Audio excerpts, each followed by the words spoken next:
እሺ ጀሰስ አለ። ሰላም ነው፣ እንዴት ነህ? ሰላም ነኝ። አለንሽ ጥያቄ አለ ወይንስ ሲነሳ በነበረው ነገር ላይ ወይንም ክርስትና ላይ ማውራት ትፈልጋለህ? ምረጥ ከሁለት አንዱ ደስ ያለ። ጥያቄም አለኝ ግን አንተ ብዙ ጥያቄዎችን አንስተህ ነበር። እሺ ጥያቄ ምንድን ነው? ኢየሱስ ክርስቶስ የእግዚአብሔር ልጅ አይደለም? ኢየሱስ ክርስቶስ እህቶቼም ወንድሞቼም የእግዚአብሔርን የአምላክን ፈቃድ የሚያደርጉ ናቸው ብለኸኝ ጠይቀህ ነበርክ።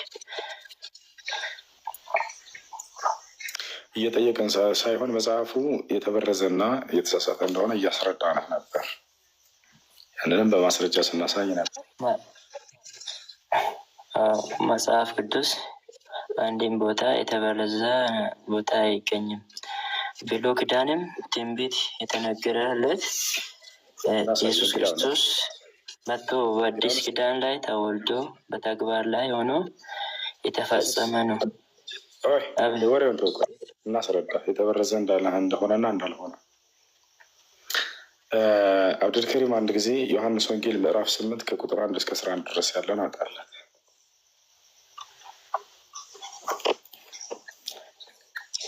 ዮሐንስ ወንጌል ማርሲ የተቀበልክ መቼ ጥያቄውን መቼ ሰማህ? መጀመሪያ ተረጋጋ እንጂ ገና ልናሳይህ እኮ ነው። ዮሐንስ ወንጌል ምዕራፍ 8 ከቁጥር 1 እስከ 11 ድረስ ባጭሩ እዚህ ላይ ምን ታሪክ ይገኛል መሰለህ? ጀሰስ አንዲት ዝሙተኛ ሴት አይሁዲዎች ወደ ኢየሱስ ክርስቶስ ጋር አምጥተው ዝሙት በመካከላችን ሰርታ ነበር፣ ምን እናድርጋት ብለው ሲጠይቁት ከመካከላቸው ኃጢአት ያለበት ሰው ድንጋይ አንስቶ ይውገራት የሚል ታሪክ ተናግሯል አይደለ? ጀሰስ ታስታውሳለህ? ታሪክ ያው ጊዜ ላለመ ይህ የመጀመሪያው የግሪክ መጽሐፍ ቅዱስ ላይ አለ ወይንስ የለም? ወይንስ ከጊዜ በኋላ የተጨመረ ነው? ይሄ ትምህርት ይሄ ከአንድ ጀምሮ እስከ 11 ድረስ ያለው የዝሙተኛዋ ሴት ታሪክ አለ የመጀመሪያው ላይ ወይንስ የለም? ኢየሱስ ክርስቶስ ተናግሯል ስለ ዝሙተኛ ሴት ተናግሯል። አልተናገረም? ይሄ በአማርኛው ላይ አለ። ዋና የመጀመሪያው ብሉይ ኪዳን ማነው አዲስ ኪዳን በምን ቋንቋ ነበር መጀመሪያ የተጻፈው? በግሪከኛ ነው አይደል? የግሪኩ ላይ አለ ወይንስ የለም? የመጀመሪያው ጽሑፍ ላይ ነው ጥያቄው። እኔ በአማርኛ ተተረጉመን ነው የሚያነባው። የተጻፈው እንዴት ያልክ ነው?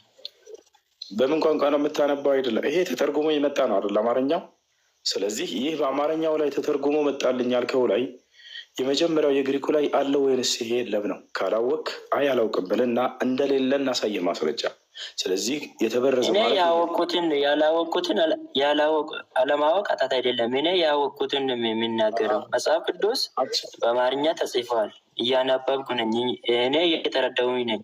ግን በግሪክኛ ወይም በግዕዝኛ በሌላ ቋንቋ የተጻፈውን ባለነብም እኔ በአማርኛ የተጻፈውን አንብቤ እረዳለሁ፣ የተረዱትን ደግሞ አስረዳለሁ።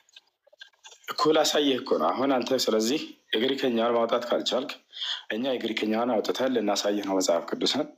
ያ አለ ወይንስ የለም የሚለውን አሁን ታያለህ። ከጊዜ በኋላ የጨመሯቸው በርካታ ጥቅሶች ልናሳየህ ነው። መበረዝ ማለት ይሄ ነው። መበረዝ ማለት የሌለን ቃል እንዳለ አድርጎ በአምላክ መጽሐፍ ላይ በጨምር ይህ መበረዝ ነው። ገብቶሃል አይደለ? ያንን አሁን መጽሐፍ ቅዱስ የተበረዘበት ቦታ የለም። በፈጣሪ ስም በምን ቋንቋ እናስረዳው? መበረዝ ማለት ምን ማለት ነው? ትርጉሙ ንገረንሽ። ማጋጨት እንደ ማለት ነው። መበረዝ ለስንት ይከፈላል? ለምሳሌ እኔ መጽሐፍ ቅዱስ ላይ እኔ ሁሱ መጣሁኝና አንደኛ መጽሐፍ ቅዱስ ላይ መጣሁኝና እኔ ሁሱ ማርቆስ ወንጌል ላይ መጣሁኝና የሆነ ጽሑፍ ጨመርኩኝ፣ የሌለን ነገር ማለት ነው አለ ብዬ፣ ይሄ መበረዝ ነው አይደለም? የሌለን ቃል መጨመር በመጽሐፍ ቅዱስ በአምላክ ቃል ላይ ብለህ በምታስበው ላይ ማለት ነው። ይሄ መበረዝ ይባላል። የሌለን ነገር እንዳለ አድርጎ መጨመር። አሁን በአንተ በአማርኛው መጽሐፍ ቅዱስህ ላይ የመጀመሪያው የእናት ቋንቋ የነበረው መጀመሪያ ተጽፎበት የነበረው ግሪክ ላይ የሌለን ነገር ጨምረውልሃል እያልኩህ ነው። ገብቶሃል አይደለ? የቱ ጋ ነው ያለው ካልክ ልናሳየህ ነው። ምን ትላለህ? ከብሎ ኪዳን የተናገረው በአዲስ ኪዳን ላይ ተጨምሮበታል እያልክ ነው ሌላ አንተ?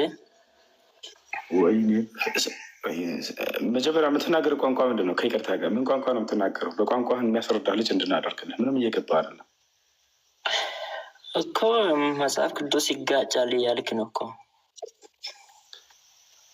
ዮሐንስ ወንጌል ምዕራፍ 8 ከቁጥር 1 እስከ 11 ድረስ ያለው አማርኛው ላይ አሁን ያነበብከው የመጀመሪያ የተጻፈበት የግሪከኛው ቋንቋ ላይ የለም እያልኩህ ነው። እዚያ ላይ ያለው የመጀመሪያው መጽሐፍ ቅዱስ ላይ ሳይተረጎም በፊት ለአንተ ወደ አማርኛ እዚያ ላይ የለም።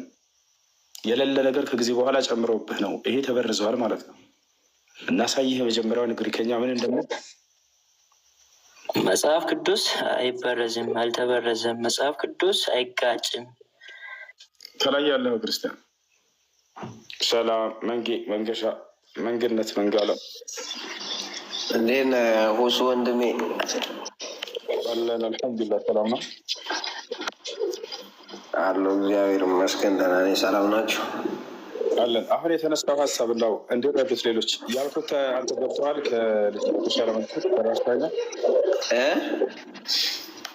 አሁን ያነሳ ነው ሀሳብ ገብተዋል። አንተ ተረድተሃል? አይ እንትኑን አውጥቼዋለሁ። ዮሐንስ ወንጌል ምዕራፍ 8 ጀምሮ ያለው ስለ እንትኖች ሊፈርዱ በድንጋይ ሊወግሯት ሲሆን ምናምን የሚለው ታሪክ አይደለ? እሱ የመጀመሪያ ግሪከኛው ላይ አለ። በዚዌ እንደዚህ እንትን እኔ በአማርኛ መጽሐፍ ቅዱስ ነው እንትን የምለው ማለት ነው የማነበው እና እስቲ አውጣው። የመጀመሪያ የተጻፈው በግሪክ ነው አይደለ? ወይንስ በአማርኛ ነው ኢየሱስ ክርስቶስ ሲያስተምር የነበረው ወይም ሐዋርያቶች የጻፉት? አይ እንትን ነው በተለያየ ለምሳሌ እንትን እስራኤል ውስጥ ሆነ የጻፉት አሉ። ግሪክ ውስጥ ሆነ የተለያየ ወንጌል እኮ አለ። ለምሳሌ በተለያየ ቦታ ሆነ ነው የጻፉት። መጀመሪያ የተጻፈው በግሪከኛ ነው ወይንስ በአማርኛ ነው? በግሪክ ነው አይደለ? ሄደን የግሪከኛውን ስናየው ጊዜ እዛ ላይ አለ ወይንስ የለም የሚለውን እንመልከት። አብዱልከር ይመቻል ለማውጣት? እናንተ የምታወጣው መጽሐፍ ቅዱስ ትክክለኛ መሆኑን በምን ያረጋግጣለሁ? ስታወጣልኝ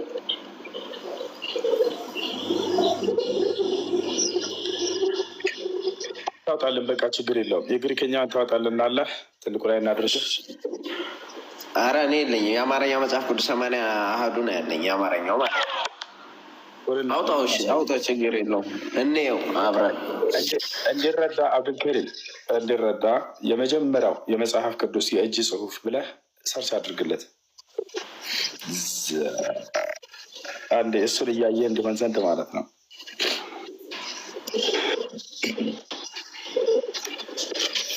አረቡን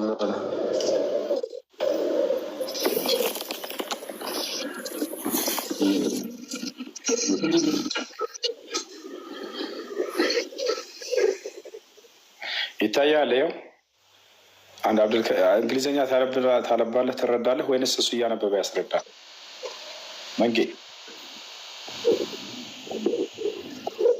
መንጌ አለህ? አንድ ሚዩትን ሀሳብ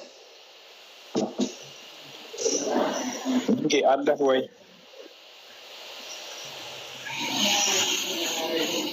ይሰማኛል ወንድሜ። ዘ ኒው ስቴትመንት ወዝ ኦሪጂናሊ ራይትን ኢን ግሪክ ይላል። ኦፍተን ኮልድ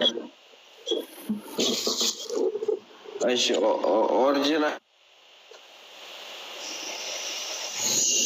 ግሪክ መጽሐፍ ነው የሚለው እና የመጀመሪያው ነው አይደል? እሱ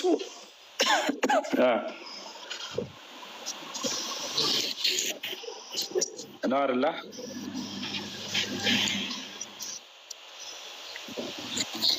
ይሰማሃል መንጌ? ያውና ይታያል መንጌ አለ ይታያል።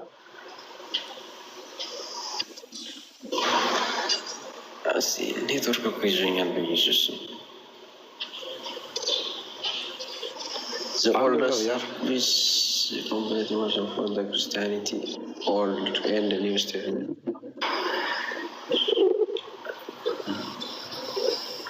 The oldest service complete of the Christianity Bible and the New Testament interpolated in Greek.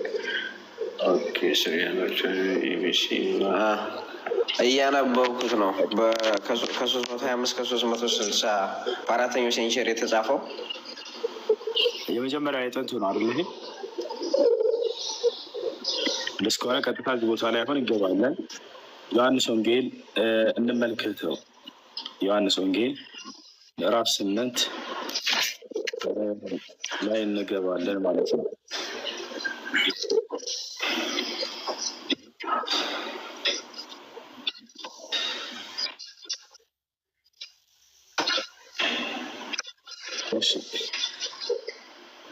እዚህ ጋር ከኦሪት ዘፍጥረት ጀምሯል። ይሄ ግሪከኛን ወደ አማርኛ ቀይሬው ነው። መንጌ ተከታተል። ዮሐንስ ወንጌል ያዋና ጆን ይላል እዚህ ጋር። ዮሐንስ ወንጌል ምዕራፍ 8 ያው ዮሐንስ ወንጌል ምዕራፍ 8 ካልክ በኋላ ያው 12 ብሎ ነው የሚጀምረው። ይታያል። 12 ብሎ ነው የሚጀምረው። ከ1 እስከ 11 ድረስ ያለው የዝሙተኛዋ ሴት ታሪክ የለም ገብቷል። ይሄ ነው ለማንኛው ቨርስ 12 ከ1 እስከ 11 ድረስ ያለው ኦኬ።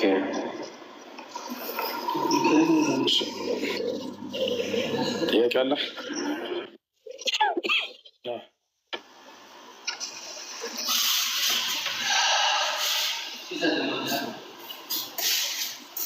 በጣም ኔትወርክ ይዘገያል። በነገራችን ላይ መንጌ አለ ኔትወርክ ትንሽ እያስቸገረኝ ነው እና አሁን እዚህ ጋር ማለት ነው። አሁን እንደንትን በዚህ በክርስቲያኖች በክርስቲያኒቲ ሪሊጅን ውስጥ እኮ ብዙ አለ ክፍፍል አለ። ለምሳሌ ፕሮቴስታንት አለ፣ ኦርቶዶክስ አለ፣ የግሪክ እንትን እያለ አሁን ክፍፍል አለ እና የትኛው መጽሐፍ ቅዱስ እንደሆነ አሁን እንትን ለማለት ይከብዳል። እኔ አላውቅም፣ ግን እዚህ መጽሐፍ ቅዱስ ላይ በአማርኛ ላይ ነው እኔ የማውቀው እንደራሴ፣ በሌላ ላይ እውቀት የለኝም። እዚህ ላይ እንግዲህ ተጽፏል፣ እዛኛው ላይ የለም እያልክ ነው እንግዲህ። በየትኛው ወራ እንደሆነ መጽሐፍ ቅዱስን ያላውቅም። እሱ የትኛው ስፍራ ላይ ታገኘው? የመጀመሪያ እንትን በላም ልታገኘው አትችልም። አንድ ነው ያሳየን፣ ከ20 በላይ እናሳያለን ከፈለክ። ልክ እንደዚህ የሌሉ ነገራቶች ሌላን ጨምርልህ ከፈለክ ሌላም በርካታ የሌሉ የግሪክኛ ላይ የሌሉ አዲስ ኪዳን ላይ ግን ያመጡላቸውና የጻፉላቸው በርካቶች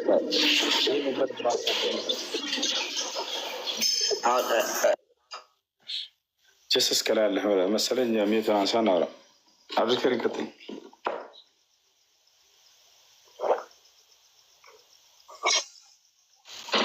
እኔ ጋር ጥያቄ ነበረ፣ መጠየቅ ይቻላል? እሺ፣ ጥያቄ ምንድን ነው? ቀን ገብቼ ነበርኩ። ዋላ ቅድም አሁን ራሱ ገብተህ ነበር። አሁን ራሱ ገብተህ ነበር። ጀሰስ የሚለው ነው አይደል? አዎ ቀን ገብቼ ነበርኩኝ።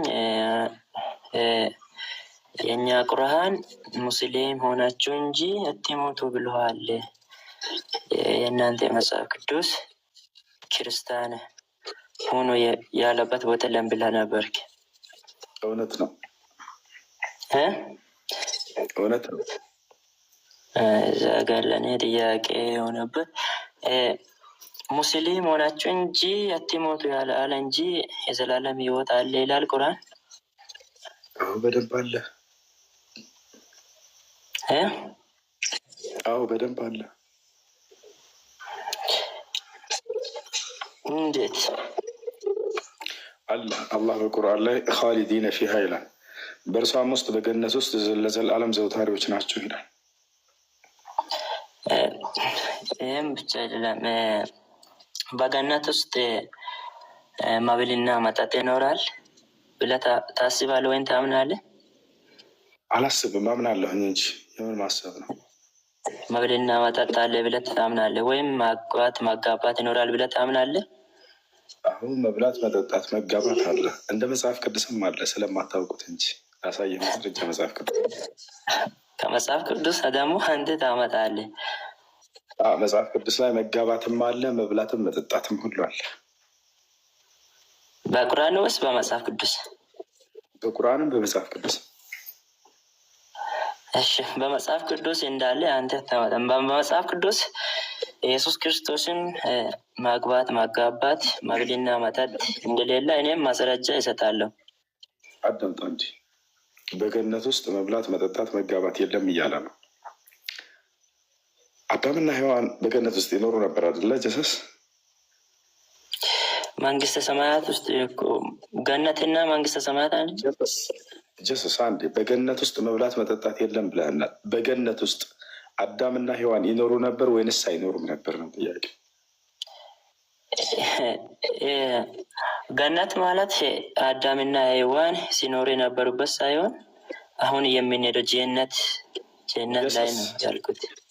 ጥያቄው እግዚአብሔር አዳምና ሔዋንን በገነት ውስጥ ግቡ ብሏቸዋል ኖረዋል ወይንስ አልኖሩም? በገነት ውስጥ እግዚአብሔር አስገብቷቸዋል አላስገባቸውም?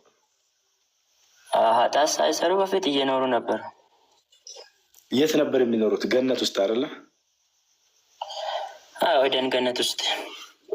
በጣም ጥሩ። በገነት ውስጥ እግዚአብሔር ሲያስገባቸው ባልና ሚስት ሆነው ነው ያስገባቸው ወይንስ ወንድምና እህት ነው? ከአዳም ከጎነ አጥንት ወስዶ ሔዋንን እንደሰራ ይናገራል። የእኛ መጽሐፍ ቅዱስ ቁርአን ምን እንደሚል ባላውቅም በፈጣሪ ስም ሔዋንን እንዴት ፈጠራት? እግዚአብሔር አይደለም ያልኩት። ወደ ገነት ሲያስገባቸው ጊዜ አዳምና ሔዋንን እግዚአብሔር ባልና ሚስቱ ነው እንዲኖሩ ነው ወይንስ ወንድምና እህቱ ነው እንዲኖሩ ነው? ጥያቄ አንድ ሆነው እንዲኖሩ ነው። አይናቸው ተከፈተ። ከዛ ሁለቱ ነው እንዲኖሩ አለ። አንዱ ነው እንዲኖሩ ይለኛል። ባልና ሚስቱ ነው እንዲኖሩ ነው ወይንስ ወንድምና እህቱ ነው እንዲኖሩ? ሚስቱ እንድትሆን ነው በገነት ውስጥ ያኖሯት ወይንስ ምንድን ነች? ኃጢአት ሳይሰሩ በፊት አይተዋወቁም ነበር። አይናቸው ተከፈተ። እግዚአብሔር አትብሉ ያላቸውን ፍሬ ከበሉ በኋላ አይናቸው ተከፈተልን። እኔ ከመጽሐፍ ቅዱስ ነው እኮ እያስረዳ የምትጠይቀው ሌላ የምታወራው ሌላ። መልሱን አግኝቶታል። ገብቷችኋል? ሌላ ለመናገር ነው እኔ ያልኩት። ጀነት ውስጥ ነው ያልኩት እኮ። አዳምና ሔዋን በገነት ውስጥ እግዚአብሔር ሲያኖራቸው ባልና ሚስቱ ነው እንዲኖሩ ነው ያደረጋቸው ወይንስ ወንድምና እህቱ ነው እንዲኖሩ? እነሱማ ባልና ሚስት ሆኖ ገና ልጆች ወልደዋል። አይዋ። ስለዚህ አዳምና ሔዋን በገነት ውስጥ ባልና ሚስት ነው ኖረዋል። ለዚያውም ይሄን ያደረገው ማን ነው? እግዚአብሔር። ጥሩ። አሁን ወደ መብላትና መጠጣቱ እንሂድ። አዳምና ሔዋን ከገነት የተባረሩት ምን ኃጢአት ሰርተው ነው? ደምድማት ሄዳ ማግባት ማጋባት አሁንም ጀነት ውስጥ የለም። እዛኔ ባልና ሚስት ነው። በቃ ማስረጃ ላሳይህ። በቃ አዳምና ሔዋንን በገነት ውስጥ ሚስት ሆና እንድትኖር ነው በገነት ውስጥ ያደረገው አይደለ? ቆይ አዳምና ሔዋን ምድር ነው ወይስ ሰማይ ላይ ነው የነበሩት? ግን ኤደን ገነት ነበረ። ገነት ውስጥ ኤደን ገነት ውስጥ ነበሩ፣ ግን በእግዚአብሔር ዘንድ አልነበረም። ገነት ውስጥ ነበሩ አልነበሩም? አዳምና ሔዋን ገነት ውስጥ ነበሩ፣ ግን በእግዚአብሔር ዙፋን ላይ አልነበሩም።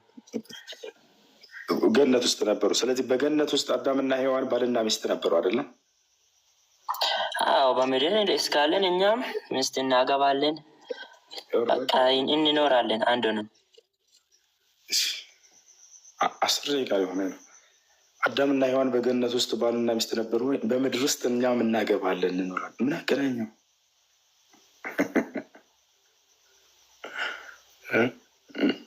አላህ ይመስገን። ለማንኛውም መልሱን አግኝታችሁታል አይደል? ክርስቲያኖችም ካላችሁ በገነት ውስጥ ለምንድን ነው ትዳር የሚኖረው? ለምን ታገባላችሁ ይላሉ። ነገር ግን አምላክ እግዚአብሔር መጀመሪያ ሰውን በፈጠረ ጊዜ ባልና ሚስት አድርጎ በገነት ውስጥ ነው ያኖሯቸው። ትዳር አለ በገነት ውስጥ፣ አብረው ይኖሩ ነበር። እሺ ለምንስ ትበላላችሁ? በገነት ውስጥ መብላት አለ ትላላችሁ ወይ ይላሉ።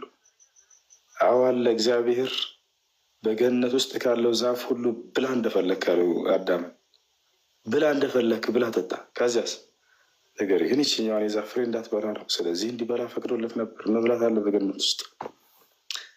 አይ ይህን ያለው እኮ ብሉይ ኪዳን ላይ ነው ይላሉ። እና ብሉይ ኪዳን ገነት እኮ እያለ ነው። እኛ ብሉይ ኪዳን ይሁን አዲስ ኪዳን እሱ አይደለም፣ ግን በገነት ውስጥ ይበሉ ነበር። ወሰሷለ የብሉይ ኪዳን ህግና ስርዓት ተሽሯል ሊባል የሚቻለው እንደው ተሻረ እንኳ ካላችሁ ህግ ነው የሚሻረው እንጂ በገነት ውስጥ ያለ ስርዓት የነቢያት ታሪክ ይሄ የሚሻር ነገር አይደለም። ምን እንኳን ለሚሻር አያውቁ ተሽሯል። ይሄ የሚሻር ነገር እኮ የሆነን ነገር እኮ ነው እየገለጸልህ ያለው። ህግ ተሽሯል፣ አትግደል ምናምን የሚለው ተሽሯል። እሺ ችግር የለውም እንቀበላቸው። እሱም ስህተት ነው። የሚሻረው ህግጋት እንጂ ታሪክ የሚቀየር ነገር አይደለም።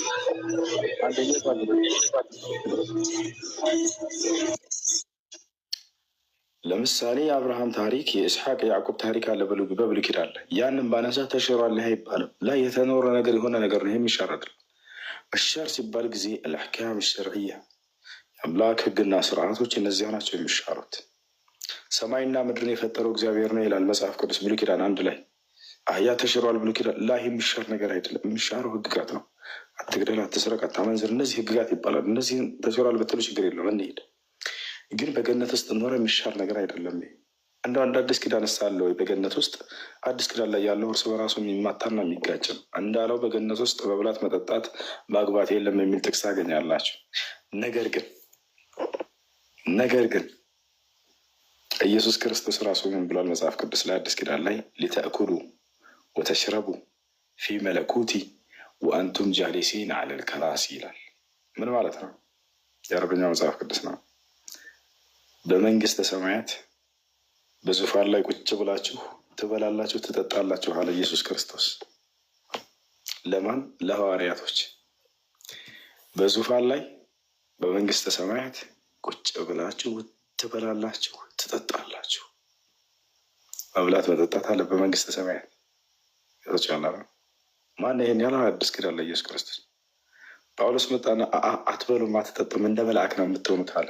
ሁሌ የነቢያት የክርስቶስን ትምህርት በመቃወም የሚታወቀው ጳውሎስ አትበሉም አትጠጡም አለ። ኢየሱስ ምን አለ? ትበላላችሁ ትጠጣላችሁ አለ።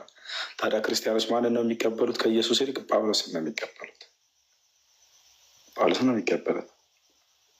በርካታ ትምህርቶች ላይ በአንድ ሰው ኃጢአት ምክንያት ኃጢአት ወደ ዓለም ገባላቸው ጳውሎስ። ኢየሱስ ብሏል ወይ? ለኢየሱስ አላለም በፍጹም። መጣና ጳውሎስ በዚያ ላይ እንዳሁን የክርስትና እምነት መሰረት በዚያ ላይ ገነባላቸው። ክርስትና የመሰረተው ጳውሎስ ነው፣ ኢየሱስ አይደለም። ተቻለ ይህን ይመስላል። እሺ አብዱልከሪም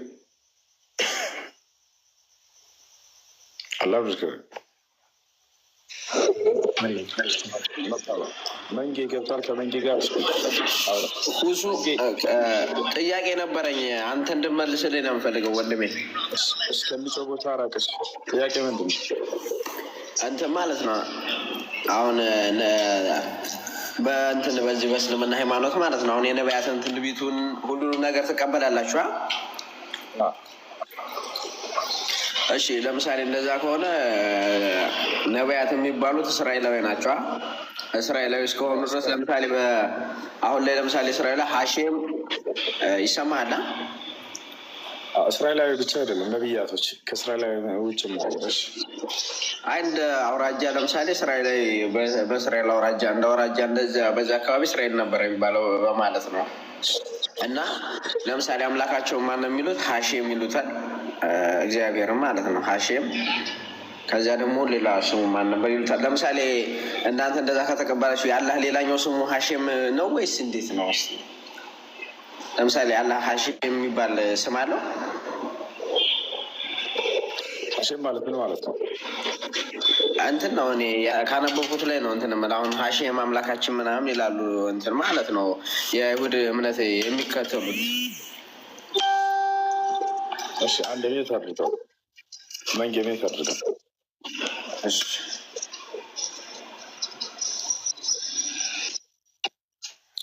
እሺ አይሁዶች ከሚጠሩት የአምላክ ስም ወይንም የአምላክን መጠሪያ እኛም ከምንጠራው የአምላክ መጠሪያ ተብሎ የሚገናኝ ይፈልጋሉ ብዙ ጊዜ ክርስቲያኖች። ምክንያቱም አላህ የሚለውን አይዋጥላቸው። ችግር የለውም እሺ እንስጣቸው። ለዚያ አንዴ ልጠይቀለች ከዛ እንዲሰጠው አንዴ መንጌ ቤት ተናንሳ ለአይሁዶች ጋር ተስማሚ የሆነ ከመጽሐፋቸው ጋር ያለ ተስማሚ የሆነ እንድሰጣል ወይ? ኤል ምንድን ነው? ኤል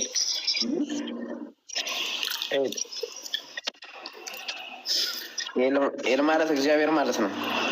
አይዋ አላህ ስብሓነ ወተዓላ ኤል የሚል መጠሪያ አለው ራሱ ገብቷል። በቁርአን ላይ ኤል፣ ሚካኤል፣ ጅብራኤል ኤል የሚለውን ስም ይጠቀማል አላህ። ኢየሱስ ክርስቶስም ኤሊ ኤሊ ኤሊ ነበር አምላኬ አምላኬ እያለ ሲጠራ ይሄን የአምላክና የአላህን ስም ይጠራ ነበር፣ የአላህን መጠሪያ። በመላእክት መጨረሻ ላይ ኤል የሚል ነው ያለው፣ ሚካኤል፣ ገብርኤል፣ ሩፋኤል። ይሄን አላህ በቁርአን ላይ በርካታ ቦታ ላይ ይጠቀማል ይህን ስም። እና አሁን እግዚአብሔርና አላህ አንድ ናቸው ማለት ነው። እግዚአብሔር የሚለውን የኢትዮጵያ ኢዛና ነው የዛኔ ነው የመሰረተለ እንጂ ከዚያ በፊት ነቢያቶች አያውቁትም። እርሱ እኔ ነቢያቶች የሚያውቁትን ነው እየሰጠው ያለሁት። ኡስታዝ አንድ ጥያቄ ነበረኝና ጠይቄ ልውጣ። በጣም ማቆም ፈቃድ ነቢዩላህ ኢብራሂም ዓለይሂ ሰላም ያው ከልጆቹ ሊያርድ የነበረው ነቢዩላህ ኢስሐቅ ነው ወይስ እስማኤል ነው? ያኔ እዚህ ክርክር ነበረና እስማኤልን ነው እስማኤልን አይደለ?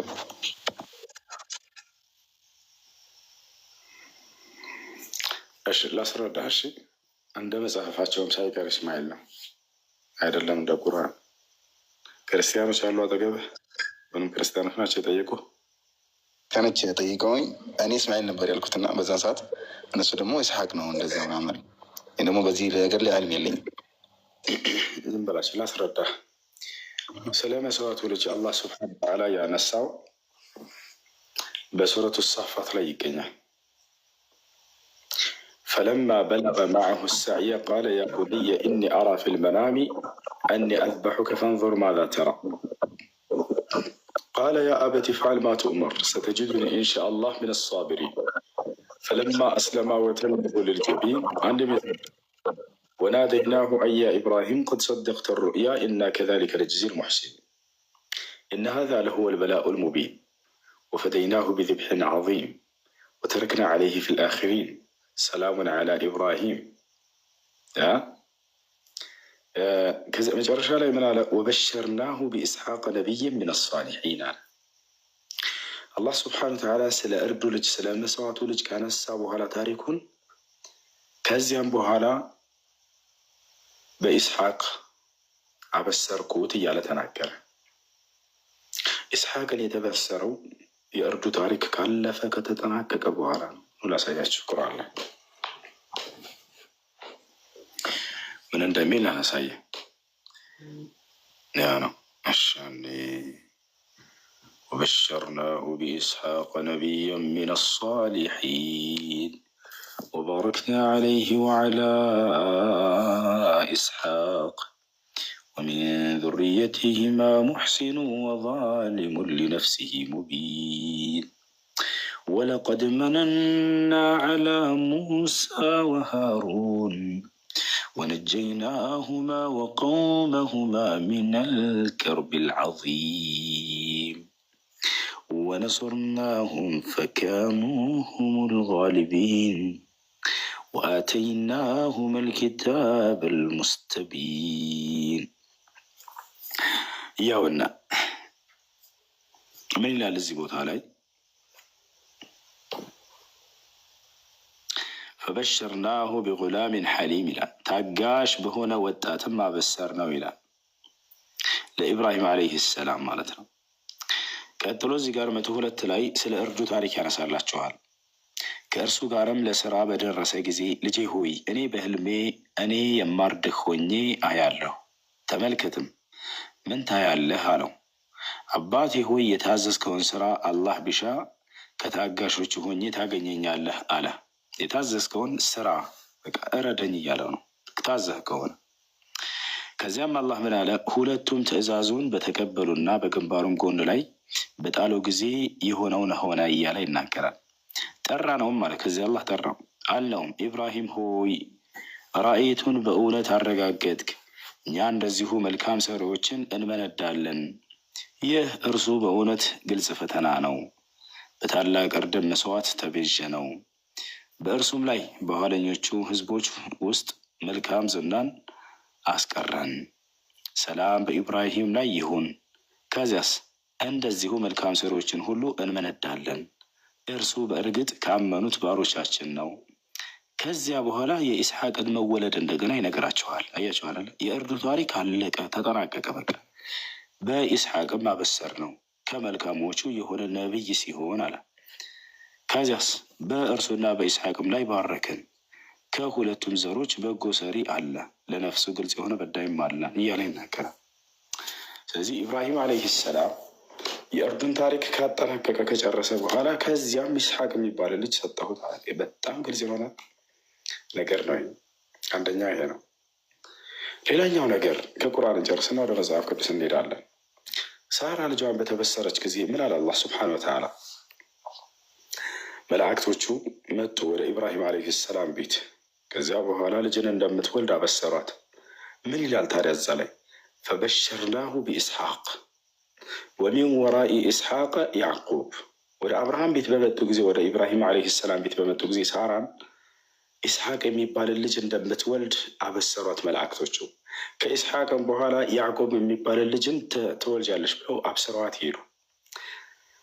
ኢስሐቅ ተበስሮ ከዚያ በኋላ ያዕቆብ የሚባል ልጅ መበሰሩ እርሱ በፍጹም ሊገደል እንደማይችል ወይም ሊታረድ የሚለው ትእዛዝ በእርሱ ላይ እንደማይመጣ ግልጽ የሆነ ማስረጃ ነው። ይሄ ከቶች ባላል አምላክ ቃሉን የሚያጥፋ አይደለምና ኢስሐቅን ከወለድሽ በኋላ ያዕቆብንም የሚባል ልጅ ከእርሱ ታገኛለች ታያለች ተብሎ ግብ ስራቱ ተነግሯቸው ሄደዋል። ከላስ እርሳቸውን እርሱን እንደማይመለከት ያሳያል። ሌላው ነገር እንደ መጽሐፍ ቅዱስ እንሄድ። መጽሐፍ ቅዱስ ላይ በዚህ ጉዳይ ምን ይላል መሰላችሁ? እንዴት አድርገው እንደወረዙትም ታያላቸው። ለኢብራሂም ዓለይሂ ሰላም አላህ ምን አለው መጽሐፍ ቅዱስ ላይ?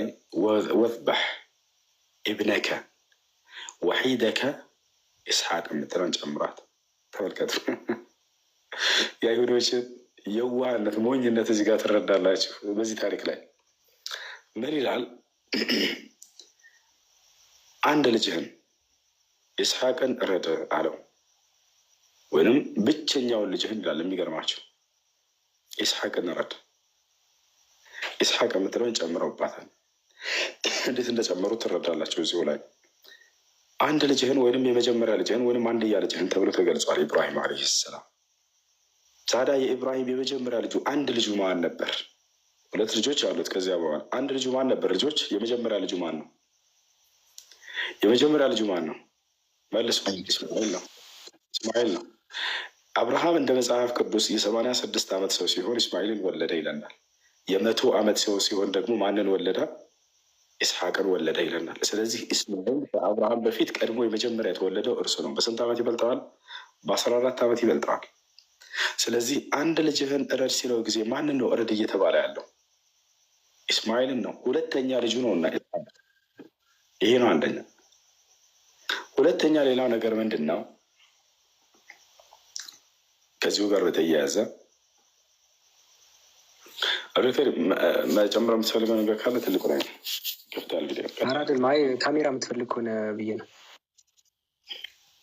መርሃ ቀጥላቸው እና አንድ ጊዜ ችምጫ ኢብራሂም ዓለይሂ ሰላም እንደ መጽሐፍ ቅዱስ አንድ ልጅህን እረድ ሲባል ጊዜ ማንን ነው? የመጀመሪያ ልጁ ኢስማኤል ነው እና እርሱን ነው። ሲቀጥል በደንብ እንድታስተውሉ የምፈልገው ፈተና የሚመጣው በመጀመሪያ ልጅ ነው በሁለተኛ ልጅ? በምን አይነት ልጅ ነው? አብርሃም ሳይወልድ ለብዙ ጊዜ ቆይቷል። ፈተና የሚመጣብህ በመጀመሪያ ልጅህ ነው ያለምንም ጥርጥር። ልክ እርሱን በሁለተኛ ልጅማ ለመድክ፣ በቃ ልጅ መውለድን እኮ። የመጀመሪያ ልጅህን ግን እረድ ስትባል በጣም ከባድ ፈተና ነው የሚሆንብህ። በስንት መከራ ያገኘኸው ልጅ ካረጀ በኋላ ከጃጀ በኋላ ከዚያ በኋላ ያገኘኸው ልጅ ነው። ሁለትና ከዚያ በላይ ሲሆኑ ለአንተ አዲስ ነገር አይደለም። የሁለተኛ የመጀመሪያ ልጅ እንደወለድክ ግን ስትነጠቅ ጊዜ ከባዱ ፈተና ነው። ለዚያም ነው እንደ እስልምና አስተምህሮ ኢብራሂም ዓለይሂ ሰላም ልጁን ይዞ ለማረድ እየሄደ ባለበት ጊዜ በመካ ተራራ ላይ ነው። በነገራችን ላይ የሞሪያ ተራራ ምናምን ብሎ ጽፎታል። በመካ ተራራ ላይ ነው ይህ ታሪክ የሆነው። እስካሁን ድረስ ኢብራሂም ልጁን ጀበል አቴር ተብሎ ይጠራል። ጀበል አቴር እና እዚያ ላይ ልጁ ይዞት እየወጣ እያለ ነው ሰይጣን ተገለጠለት ለኢብራሂም ዓለይሂ ሰላም። ልጅህን እንዴት ታርዳለህ? አንድ ልጅህን ዘርህ ይቋረጣል እኮ ይህን ካረድክ እያለ በጣም የወሰውሰው ነበረ። ወደ ኢብራሂም ዓለይሂ ሰላም 7 ጠጠሮችን እያነሳ ሰይጣንን በድንጋይ መታ። እስከ ዛሬም ድረስ ሙስሊሞች 7 ጠጠር የመወርወራቸው ሚስጥር እርሱ ነው። መካ ላይ ሲሄዱ ጊዜ ሀጅ ለማድረግ ታላቁን ኢብራሂምን በመከተል ሰይጣንን የመታበት ስርዓት ነው እና ሙስሊሞችም ዛሬ ያንን ያደርጋሉ። ስለዚህ መታውና ወደ ኋላ ተመለሳ ነው። ከዚያም ልጅን ለማረድ በዚያው ሄደ። አንድ ልጅህ እንዴት ታርዳለህ? በስንት መከራ ያገኘኸውን ልጅህን ይህን አረድክ ማለት ዘር ተቋረጠ ማለት ነው እያለ ያስፈራራው ነበር። የኢብራሂም ግን ለሰይጣን ጉትጎታ እጅ አልሰጠም። 7 ጊዜ እያነሳ ድንጋይ መታው። በሰባተኛው ሄደ፣ ሸሸ ሰይጣን እና ይህ ነው